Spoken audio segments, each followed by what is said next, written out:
I turned 55 today, and the air in our old Victorian house felt heavier than usual, like it was holding its breath alongside me. The morning sun filtered through the lace curtains, casting fragile patterns on the hardwood floor. But all I could see was the card in my hands. My daughter, Emily, had slipped it under my bedroom door sometime in the night, her handwriting sharp and deliberate, slicing through the pastel envelope like a blade. Thanks for the house, now leave. 10 words, each one a splinter in my chest. I sat on the edge of my bed, the same bed where I'd rocked her to sleep as a baby, where I'd whispered promises of a better life. And I wondered how we'd gotten here. The house creaked around me, as if it too were stunned by her words. This place had been my sanctuary, my battleground, my everything since the day I'd signed the deed 20 years ago. A single mother with nothing but grit and a toddler in tow. I'd clawed my way through debt, sleepless nights, and a marriage that crumbled under the weight of my ex-husband's lies to give Emily a home. And now, on my birthday, she'd handed me this. I traced the edges of the card, my fingers trembling, and tried to remember the last time she'd looked at me with anything but resentment. Was it a year ago? 2. Her eyes, once bright with adoration, had turned cold, like the frost that clung to the windows in winter. I stood, my knees unsteady, and walked to the kitchen, where the scent of coffee lingered from the pot I'd brewed at dawn. The house was too quiet without her laughter, without the clatter of her teenage years' music blaring, friends spilling through the door. She was 22 now, a stranger in a familiar body, living in the attic room she'd claimed after college. I'd thought her staying was a sign of closeness, a tether to the life we'd built together. But the card told a different story. I set it on the counter. Next to the birthday cake, I'd baked myself chocolate. Her favorite, though she hadn't touched it in years. My reflection stared back from the polished kettle. A woman worn by time, with gray streaking her dark hair and lines etched around her eyes. I didn't recognize her. Not entirely. The card wasn't just a note. It was a declaration of war. And I felt the old fire stir in my gut, the one that had carried me through court battles and late-night shifts. But this wasn't a fight I'd expected, not against my own daughter. I heard the creak of the attic stairs, and my heart lurched. Emily was awake. I tucked the card into my pocket, not ready to confront her. Not yet. I needed answers. Needed to understand why she'd turned against me. Why she thought she could claim this house and cast me out. The kitchen clock ticked, each second a reminder of the life I'd poured into these walls. I'd sacrificed everything for her, hadn't I? The late nights at the law firm, the second mortgage, the dreams I'd buried to keep us afloat. And yet, here we were. I poured a cup of coffee, the steam rising like a ghost, and sat at the table, waiting for her to appear. When she did, her footsteps were soft, deliberate, like she was measuring the distance between us. She wore a faded sweatshirt, her blonde hair pulled into a messy bun, and her eyes, those eyes that used to sparkle, were guarded, calculating. "Morning," she said, her voice flat, as she grabbed a mug from the cabinet. I waited for her to say something about the card, to explain, but she didn't. She just moved around the kitchen like I was invisible, like I was already gone. "Emily," I said, my voice sharper than I intended. She froze, her back to me, and for a moment, I thought I saw her shoulders tense. "We need to talk." She turned, her expression unreadable, and leaned against the counter. "About what?" she asked, as if she hadn't left a grenade under my door. I pulled the card from my pocket and held it up, my hand steady despite the storm inside me. Her eyes flicked to it, then back to me, and something flickered in her gaze, defiance. Maybe. Or guilt. "What is this?" I asked, my voice low. Dangerous. She shrugged. A small, careless gesture that cut deeper than her words. It's what it says. Mom. I'm done pretending. This house site's mine now. You've had your time. Her words landed like a slap, and I felt the air rush out of me. Mine now. As if I were a tenant she could evict. As if my life here meant nothing. I wanted to scream. To shake her until she remembered who I was. What I'd done for her. But I didn't. I sat there, clutching the card, and realized this wasn't just about the house. This was about something deeper. Something I'd missed. And I swore, in that moment, I'd find out what it was. The kitchen felt smaller after Emily's words, the walls pressing in as if they too were judging me. I stared at her, searching for the little girl who'd once clung to my hand. But all I saw was a stranger with my daughter's face. Her claim to the house wasn't just audacious, it was a betrayal. A knife twisted in the bond I'd thought unbreakable. I stood, the chair scraping against the floor, and walked to the window, needing air, needing space to think. Outside, the garden was a tangle of neglect. The roses I'd once tended now choked by weeds. Like us, I thought. Something beautiful, left to rot. You can't just say something like that and expect me to walk away. I said, my back to her. My voice was calm, but inside, I was unraveling. This house is mine. I fought for it. I paid for it. Every nail, every shinglight's mine. Emily laughed. A sharp, bitter sound that made me turn. She was leaning against the counter, arms crossed, her eyes glittering with something I couldn't name. Yours, she said.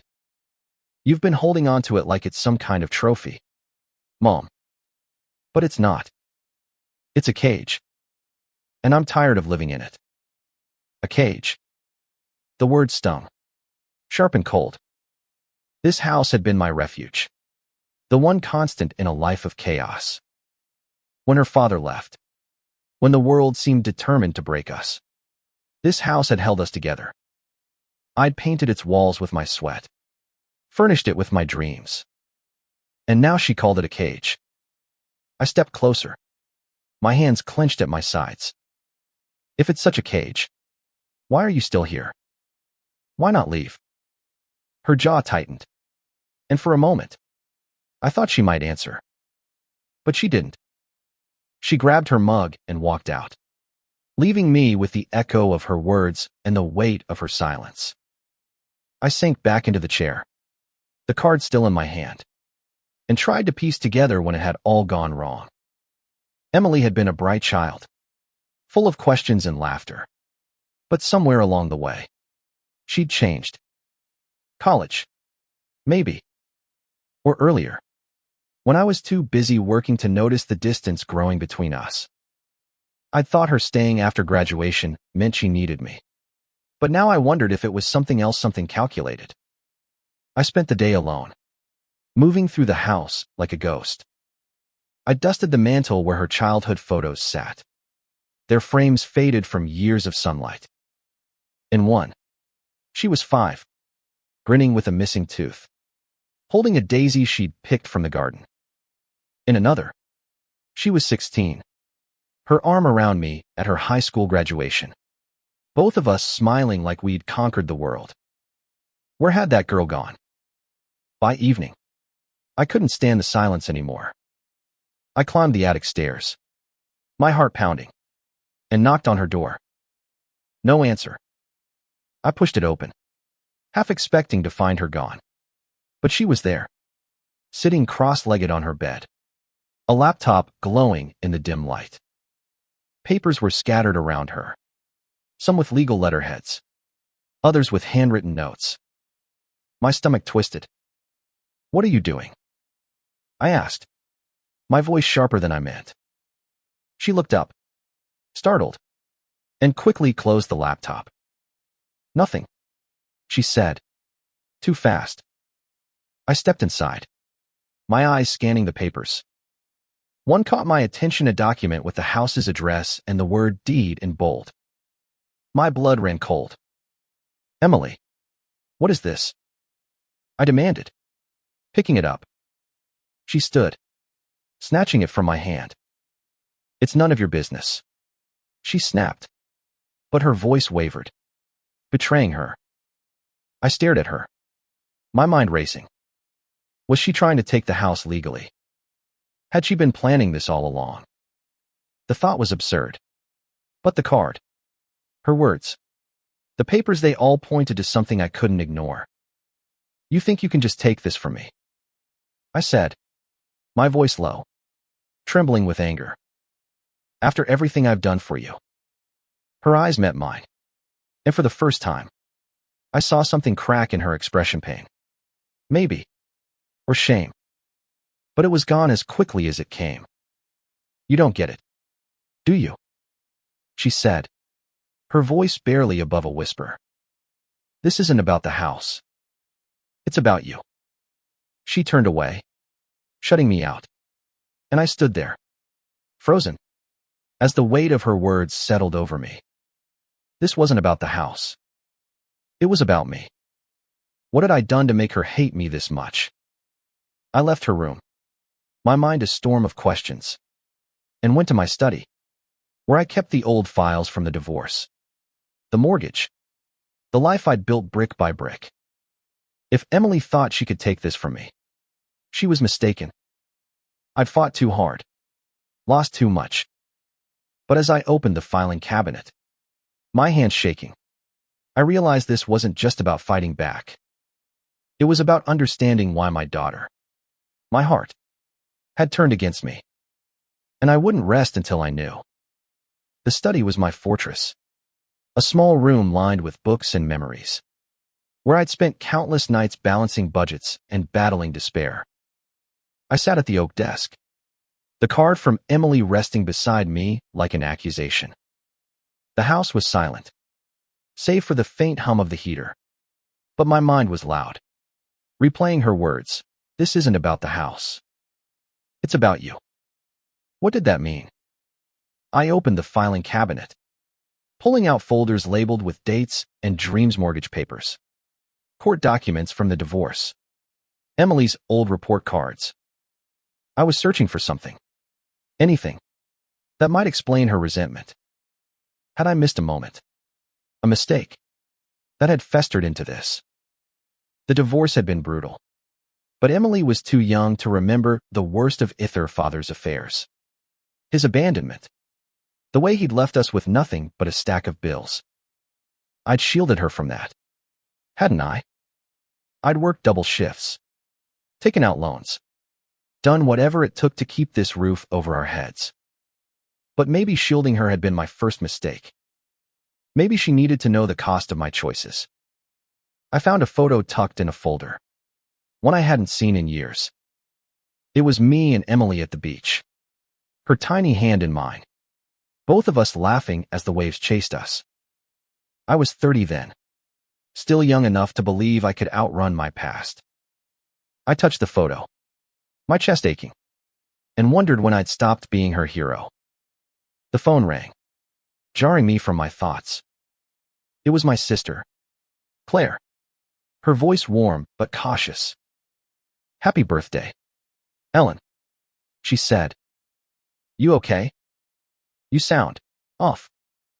I hesitated, then told her about the card, the words spilling out like poison. Claire was quiet for a moment, then sighed. She's hurting, Ellen. Kids don't lash out like that unless something's eating them up inside. Hurting, I snapped. She's trying to take my house. Claire. My house. Claire's voice softened. Maybe it's not about the house. Maybe it's about what it represents. You've always held on to it so tightly, like it's the only thing that matters. Her words echoed Emily's, and I felt a pang of unease. Was that how they saw me? Obsessed with this house, blind to everything else. I hung up, promising to call later, and turned back to the files, That's when I found Ida letter, tucked in an envelope I didn't recognize. It was from Emily's father, dated 6 months ago. My hands shook as I opened it. He'd written to her, not me, his words dripping with charm and regret. He said he was sorry for leaving, that he wanted to make things right, that he'd been watching her grow from afar. My stomach churned. He'd been in touch with her, and I hadn't known. Was this why she was pulling away? Had he poisoned her against me? I read on, my heart sinking. He mentioned the house, saying it should have been hers all along, that I'd stolen her inheritance by keeping it in my name. Lies. Of course his name had never been on the deed, but lies have a way of taking root. I crumpled the letter, anger surging through me. He'd left us, abandoned her, and now he was back, planting seeds of resentment. I wanted to confront Emily, to show her the letter, but something stopped me. She wasn't ready to hear it, and I wasn't ready to face her reaction. Instead, I went to the attic, moving quietly so she wouldn't hear. Her door was ajar, and I peeked inside. She was asleep, the laptop open beside her, the papers still scattered. I stepped closer, my heart pounding, and saw the screen. It was an email draft, addressed to a lawyer, outlining a plan to contest the house's ownership. My breath caught. She was serious. This wasn't just a cruel birthday card. It was a calculated move. I backed out, my mind racing. I could fight her in court, prove the house was mine. But at what cost? She was my daughter, not my enemy. Or was she? The thought made me sick, but I couldn't shake it. Back in my study, I sat with the letter and the card, 2 pieces of a puzzle I didn't want to solve. Emily's father had always been a master manipulator, and now he was using her to hurt me. But why now? And why was she letting him? I needed to know more, needed to understand his hold over her. I grabbed my coat and keys, driven by a sudden, reckless impulse. His last known address was in my old files, a rundown apartment across town.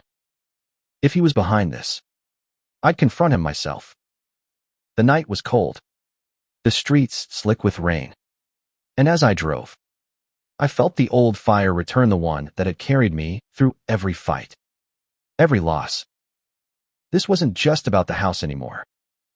It was about my daughter, my life, and the truth I'd been too blind to see. The city blurred past as I drove, the rain smearing streetlights into streaks of gold and red. My hands gripped the wheel, knuckles white, as I replayed Emily's card and her father's letter in my mind. The address was old, but it was all I had. If Richard was behind this, whispering lies to our daughter, I needed to face him. The apartment complex was a squat, gray building, its paint peeling like the skin of something long dead. I parked under a flickering street lamp, my heart pounding, and sat for a moment, gathering my courage. What would I even say? The last time I'd seen him was in court, his charming smile masking the betrayal that had gutted our family. I stepped out, the rain soaking my coat, and climbed the stairs to his unit. The door was chipped, the number 4B barely legible. I knocked, my fist trembling, and waited. No answer. I knocked again, harder, and heard a shuffle inside. The door creaked open, and there he was, Richard. Older, thinner, his once sharp features dulled by time. His eyes widened, then narrowed, a flicker of recognition passing through them.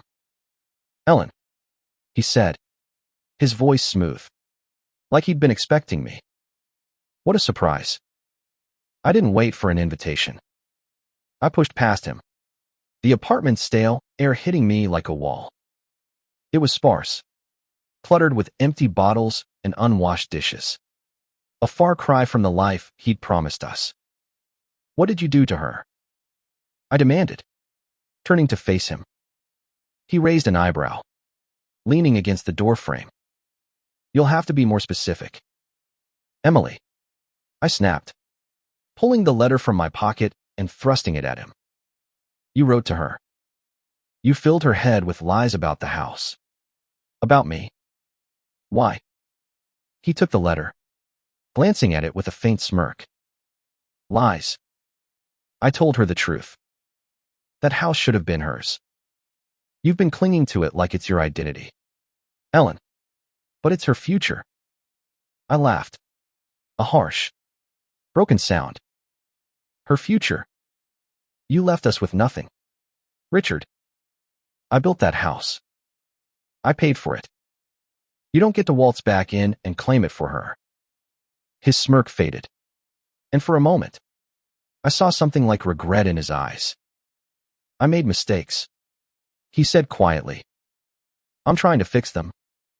Emily deserves more than you've given her. The words hit like a punch, and I stepped closer, my voice low. Don't you dare tell me what she deserves. You weren't there when she cried herself to sleep, when I worked 3 jobs to keep us afloat. You don't know her. He held my gaze, unflinching.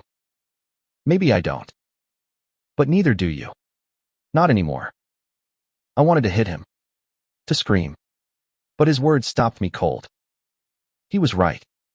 In a way. I didn't know Emily. Not this version of her. And that realization hurt more than anything he could say. I turned to leave, but his voice stopped me. She's angry. Ellen. Not just that you'd everything. I didn't make her write that card. She did that on her own. I didn't look back. I walked out, the rain washing over me, and drove home in a daze. His words echoed in my head, mingling with Emily's. This isn't about the house. It's about you. When I got back, the house was dark. Emily's door closed. I went to my study, my hands still shaking, and pulled out the mortgage papers. The deed was in my name, ironclad. But that didn't matter. Emily's anger wasn't about legalities. It was personal. I sat there, staring at the documents, and realized I'd been fighting the wrong battle. Richard wasn't the enemy, not entirely. He was a catalyst. Yes. But Emily's resentment had deeper roots, ones I'd planted without knowing. I thought of the years I'd spent working, always working, telling myself it was for her. But maybe I'd been running from something else, my own guilt, my own failures. Had I pushed her away, buried in my need to prove I could do it alone? The next morning, I found Emily in the kitchen, her eyes red-rimmed, like she hadn't slept. I wanted to ask about the lawyer, the email, but instead, I sat across from her and said, "Tell me why." She looked up, startled, then wary. "Why what?" "Why you hate me," I said, my voice breaking. "Why you want me gone?" For a moment, she didn't speak. Then she stood, her chair scraping, and walked out. But not before I saw the tears in her eyes. I didn't follow her. I stayed there, the card in my hand, and vowed to find a way to reach her, to understand her pain. This wasn't about the house anymore. It was about us. The days that followed were a tightrope walk, each step heavy with the weight of Emily's silence. I moved through the house like a shadow, tending to chores, cooking meals she didn't eat, all while searching for a way to break through the wall she'd built. The card sat on my nightstand, a constant reminder of her words. But I didn't confront her again. Not yet. I needed to understand. And that meant looking inward, something I'd avoided for years. I started with the attic, not Emily's room, but the boxes I'd stored, their relics of our past I'd buried under the guise of moving forward. I dragged them to my study, dust coating my hands, and opened the first one. It was full of Emily's old drawings, letters, and school projects, each one a snapshot of a time when she'd still looked at me with love. One drawing stopped me a crayon sketch of our house, with two stick figures holding hands in the garden, labeled Mom and Me. I touched it, my throat tight, and wondered when I'd stopped being that mom.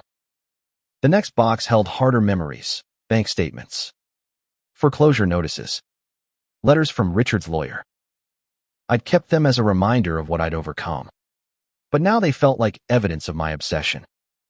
Claire's words came back to me. You've always held on to it so tightly, like it's the only thing that matters. Had I made Emily feel like she was less important than this house? I spent hours sifting through the past, each document a piece of the puzzle. I found a journal Emily had kept in high school, its pages filled with her teenage angst. One entry, dated after the divorce was finalized, hit me like a brick. Mom says we're okay now, but she's always working. I miss her. I miss Dad. I miss us. I closed the journal, tears stinging my eyes. She'd been hurting even then, and I'd been too busy fighting to notice. That night, I cooked dinner lasagna, her favorite from childhood, and left a note on her door. I'm here when you're ready to talk. She didn't come down, but I heard her moving in the attic, a sign she was at least awake. The next day, I called Claire, needing her perspective. She feels invisible, Claire said, her voice gentle but firm. You've been so focused on surviving, you forgot to live. She's not just angry about the house, Ellen. She's angry because she thinks you chose it over her. I wanted to argue, to say I'd done it all for her, but the words stuck in my throat. Claire was right. I'd poured everything into this house, thinking it was the foundation of our family. But maybe I'd built a wall instead. I decided to try something different. I went to the garden, neglected for years, and started pulling weeds, my hands sinking into the earth. It was therapy, in a way, a chance to clear my mind and make something grow again. I worked until my back ached, until the roses were visible, their thorns sharp but beautiful. When Emily came home, she stopped at the edge of the garden, watching me. What are you doing? She asked, her voice cautious. Fixing something, I said, wiping sweat from my brow. Want to help? She hesitated, then shook her head and went inside. But she'd stayed a moment longer than I expected, and that was enough to keep me going. Over the next few days, I kept it at small gestures, leaving notes, cooking her favorite meals, giving her space but letting her know I was there. I didn't mention the card or the lawyer, though the email I'd seen haunted me. I was waiting for her to come to me, but I was also preparing. I contacted my own lawyer, just in case, and went through the deed again, ensuring everything was in order. The house was mine, legally, but I was starting to see it wasn't worth losing her. One evening, I found her in the kitchen, staring at the lasagna I'd left out. She didn't look at me, but she spoke. Why are you doing this? She asked, her voice soft, almost broken. Doing what? I said, keeping my tone gentle. Acting like everything's fine, she said, her eyes meeting mine. Like you didn't read my card. Like you don't know what I'm planning. My heart stopped, but I kept my face calm. I know, I said, and I'm not going anywhere until you tell me why. She looked away, her hands clenched, and for the first time, I saw not just anger, but fear. You wouldn't understand, she whispered, and before I could respond, she was gone, the attic door slamming behind her. I stood there, the weight of her words settling over me, and knew I was closer to the truth, but still so far from reaching her. The truth was a splinter under my skin, sharp and unreachable, but I couldn't stop digging. Emily's fear, that fleeting glimpse in her eyes, told me there was more to her anger than resentment or her father's influence. I spent the next morning in my study, combing through the papers I'd found in her room. The ones I'd glimpsed but hadn't touched. I didn't want to invade her space again, but I needed answers. Instead, I turned to the internet, searching for any trace of Richard's recent activity.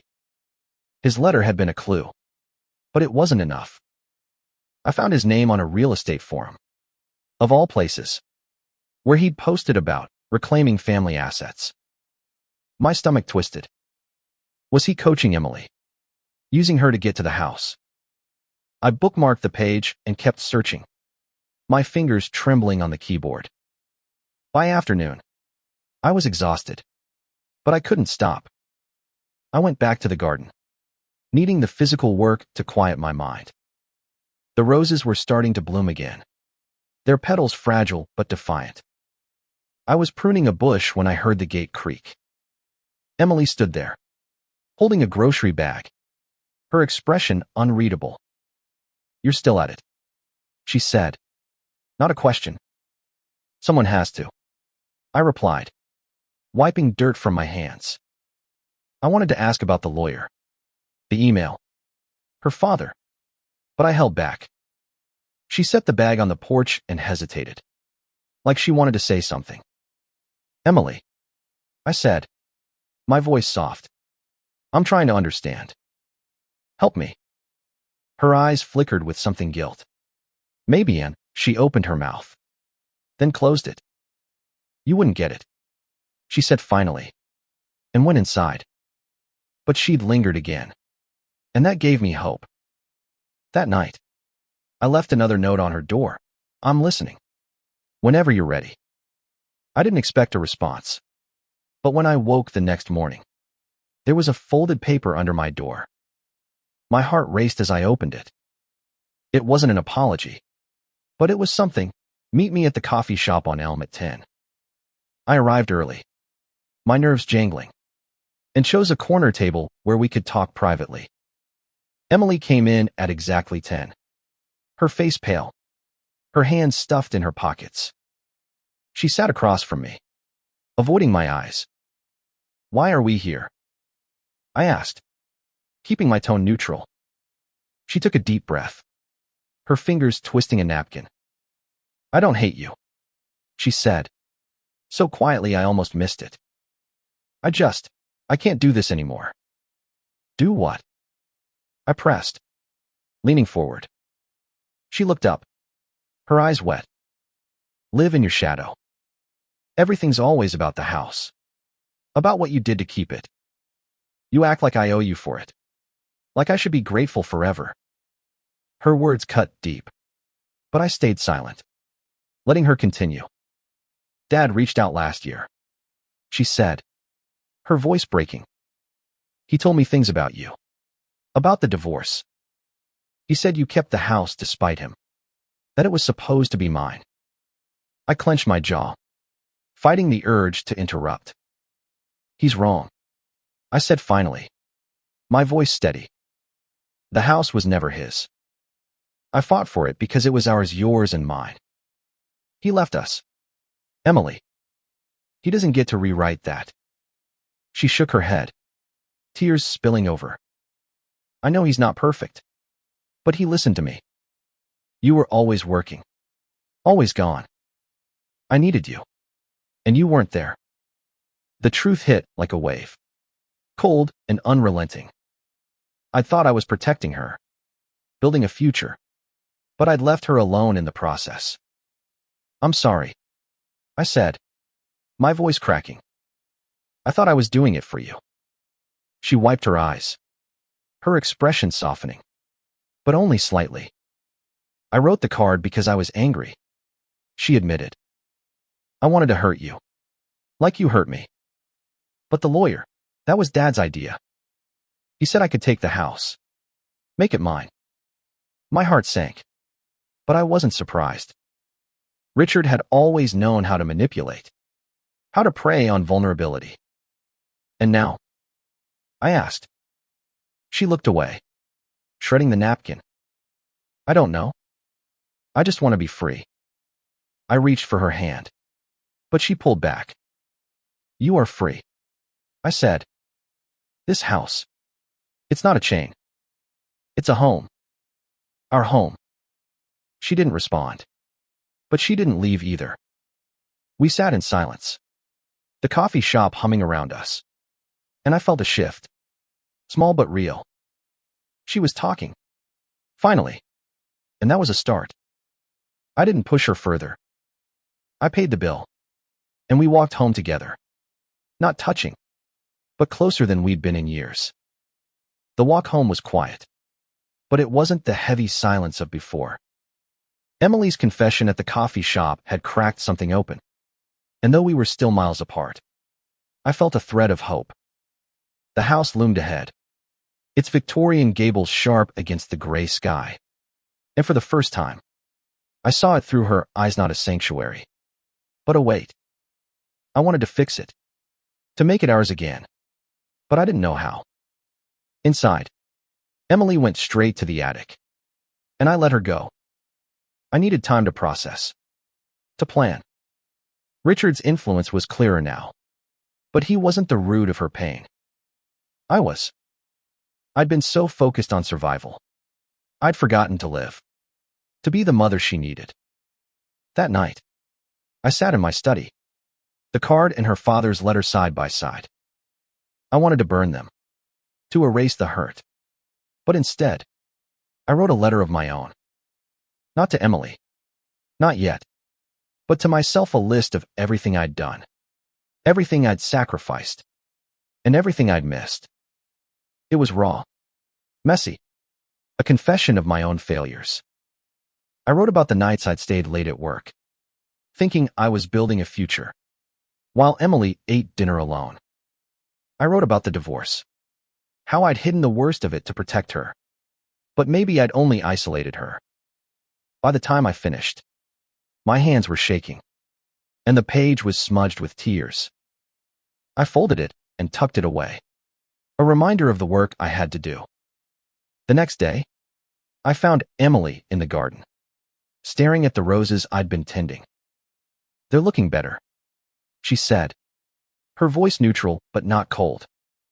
"They just needed some attention," I replied, kneeling to pull a weed. She watched me for a moment, then crouched beside me, her hands hovering over the soil. "Can I help?" she asked, almost shyly. My heart lifted, and I handed her a trowel. We worked in silence, the air filled with the scent of earth and roses. And for the first time in years, it felt like we were building something together. Over the next week, we fell into a fragile routine, small moments of connection, like cooking breakfast or sorting through old photos. She didn't bring up the card or the lawyer, and I didn't push. But I kept digging, quietly, into Richard's role. I called an old friend from the law firm, who confirmed what I'd feared. Richard had been in touch with a shady lawyer, one known for bending the truth. He was likely feeding Emily false promises about the house, using her anger to fuel his own agenda. I wanted to tell her, to expose him, but I knew it would backfire. She needed to see it for herself. One evening, I found her in the kitchen, reading one of her old journals. She looked up, her eyes softer than I'd seen in months. "I forgot how much I love this house," she said, almost to herself. "The way it creaks, the way the light hits the windows." I smiled, my chest tight. "It's always been yours, too," I said. "Not just mine." She nodded, but there was still a shadow in her eyes. "I talked to Dad," she said suddenly, and my heart stopped. "He wants me to meet him tomorrow. He says he has proof about the house. About you." I wanted to scream, to tell her he was lying, but I forced myself to stay calm. "Do you trust him?" I asked. She hesitated, then shook her head. "I don't know who to trust anymore." It was honest, raw, and it broke my heart. "Then trust yourself," I said. "You're smarter than he is. You always have been." She didn't respond, but she stayed in the kitchen, and we ate together for the first time in weeks. The next day, she left to meet him, and I spent the hours pacing, praying she'd see through his lies. When she came back, her face was pale, her eyes red. She didn't say anything, just handed me a crumpled letter, another one from Richard, full of the same manipulative promises. He lied, she said, her voice barely audible. He said you cheated him out of the house. But I checked the records. It was always yours. I pulled her into a hug, and for the first time in years, she didn't pull away. I'm sorry, she whispered, and I held her tighter, tears streaming down my face. It wasn't over. Not yet. But it was a start, a chance to rebuild what we'd lost. Emily's hug lingered in my bones, a warmth I hadn't felt in years. But the road ahead was still uncertain. Her apology was a crack in the wall between us. But trust, once broken, doesn't mend overnight. We spent the next few days tiptoeing around each other, our conversations careful, like we were handling fragile glass. The house felt different now, lighter, as if it too sensed the shift. I kept working in the garden, and Emily joined me more often, her hands in the soil, her silence less heavy. We didn't talk about the card or her father, but his shadow hung over us. I knew she was still processing his betrayal, and I gave her space, though every instinct screamed to protect her, to fix everything. One afternoon, while we were pruning the roses, she spoke, her voice soft but steady. I was wrong, she said, not looking at me. About the house. About you. I thought you didn't care. But I see it now, all the things you did for me. I stopped, my hands still on the shears, and looked at her. I wasn't perfect, I said. I missed a lot. Emily. I thought I was doing the right thing, but I left you alone too much. She nodded, her eyes on the roses. I just wanted you to see me, she said. Not the house. Not the past, just me. Her words were a mirror, reflecting my failures back at me, but also my chance to do better. I see you now, I said, and I meant it. We worked until the sun set, the garden blooming with new life. And I felt something bloom in me too, hope. Fragile but real. That night, I burned Richard's letters, watching the flames curl around his lies. Emily didn't need to know. She'd already seen the truth. The next week, I met with my lawyer. Not to fight Emily, but to make a plan. I added her name to the deed, ensuring the house was ours, not just mine. When I told her, she cried, not out of anger, but relief. You didn't have to, she said, her voice thick. I know, I replied, but I wanted to. It wasn't about giving up control. It was about sharing it, about building a future together. We started small, repainting the living room, sorting through old boxes, laughing over memories we'd forgotten. The card, once a wound, became a reminder of how close we'd come to losing each other. I kept it in my study, not as a grudge, but as a lesson. Months later, on a quiet evening, Emily brought out her old sketchbook, showing me the drawing of the house, the one with Mom and me. We should frame it, she said, smiling. And we did, hanging it in the hallway, a symbol of what we'd rebuilt. The house was no longer a cage or a trophy. It was a home, ours, filled with the messy, beautiful truth of us. As I stood in the garden, watching the roses bloom under the spring sun, I felt a peace I hadn't known in years. Emily was beside me, her laughter soft but real, and I knew we'd made it through, not perfect, not whole, but together.